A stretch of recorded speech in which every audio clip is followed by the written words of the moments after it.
안녕하세요. 모닥불 여행입니다. 12월부터 체류형 쉼터 제도가 시행됩니다. 그래서 현재 많은 분들이 궁금해 하신 내용과 그럼 어떻게 제작하여 설치하는 것이 좋은가에 대한 그동안 농막 생활을 하면서 느꼈던 경험을 바탕으로 소개할까 합니다. 일부 내용은 전에 영상과 겹치는 내용도 있을 수 있습니다.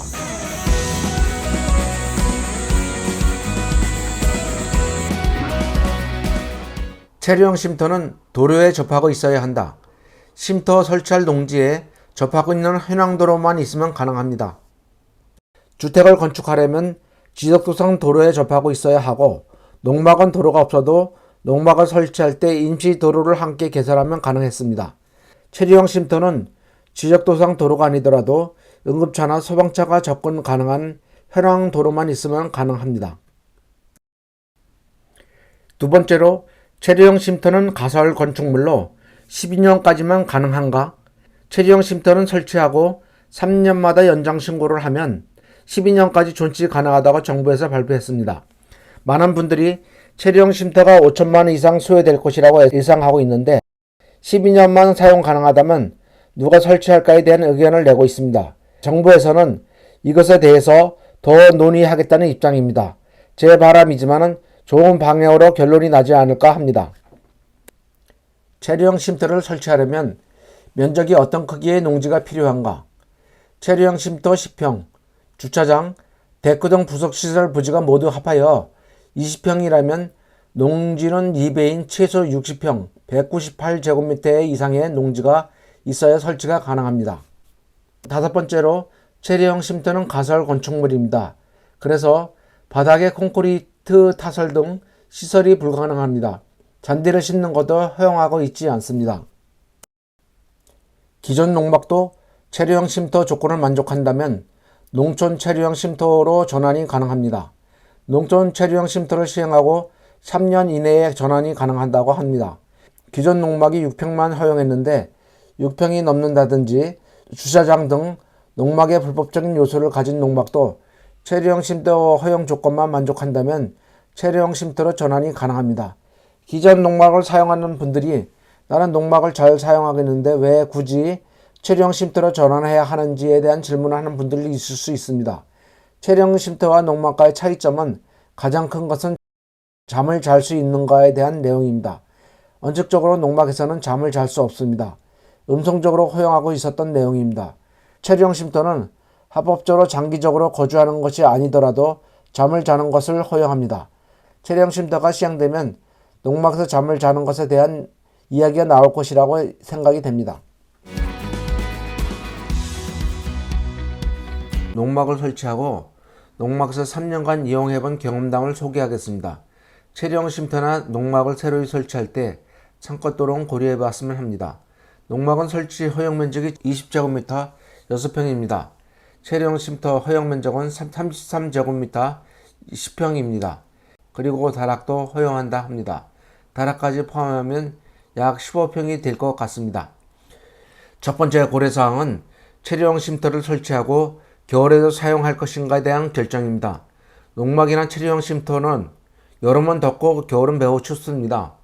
나는 겨울에도 가끔 농막에 가서 지내다 오곤 했었는데 가끔 가는 겨울의 정취도 매우 좋습니다. 그런데 농막이나 체류형 쉼터는 대부분 난방인 바닥에 전기 필름으로 하게 되는데 전기 필름은 대부분 바닥은 따뜻한데 공기는 차갑습니다. 그래서 여름을 위한 에어컨을 설치할 때 냉난방이 되는 것을 설치를 추천합니다. 에어컨은 7월부터 9월까지 사용할 수 있지만 난방기는 10월부터 다음 해 5월까지 사용할 수 있습니다. 에어컨보다 더 오래 사용을 합니다. 그리고 체류형 쉼터 면적이 10평이라고 하여 냉난방기 용량을 10평짜리를 설치하면 낭패를 볼 수 있습니다. 에어컨 용량이 부족하여 원하는 온도로 안 가서 힘들 수가 있어요. 겨울도 마찬가지입니다. 체류형 쉼터 제작 시 아무리 단열을 잘한다 하여도 일반적으로 주택만큼 좋을 수는 없습니다. 면적의 1.5배 이상 되는 용량의 냉난방기 설치를 추천합니다. 체류형 쉼터에 여름은 너무 덥고 겨울은 엄청 춥습니다. 체류형 쉼터를 제작할 때는 180mm 이상의 벽 두께와 창호 유리는 단열이 잘 되는 이중 유리로 설치를 바랍니다. 조금 사치스러운 것이 아니냐고 이야기하는 분들도 있을 수 있는데 즉 단열은 생존의 문제입니다.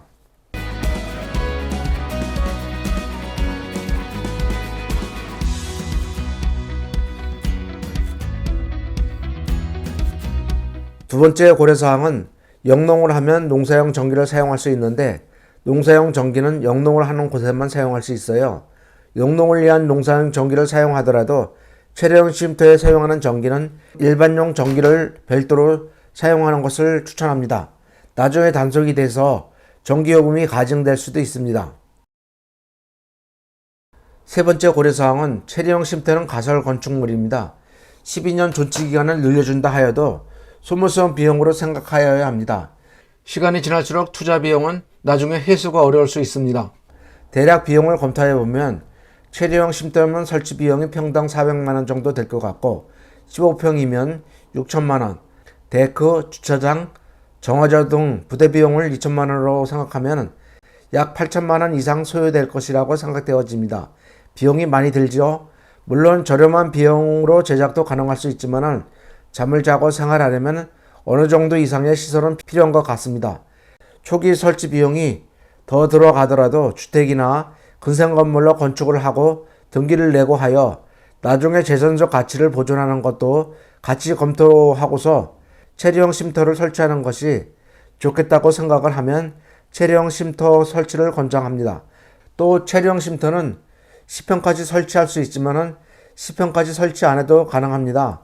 농막이 6평이 적어서 평수 늘려달라는 요구가 있었는데 체류형 쉼터도 본인에 맞는 평수를 선택하여 설치하는 것이 좋겠다는 생각입니다. 저의 생각은 체류형 쉼터는 가설 건축물이기 때문에 너무 많은 돈을 투자 안 했으면 하는 생각입니다. 체류형 쉼터는 체류형 쉼터일 뿐입니다. 고급주택이 될 수 없어요. 너무 많은 투자를 안 했으면 좋겠습니다. 지금까지 모닥불 여행이었습니다.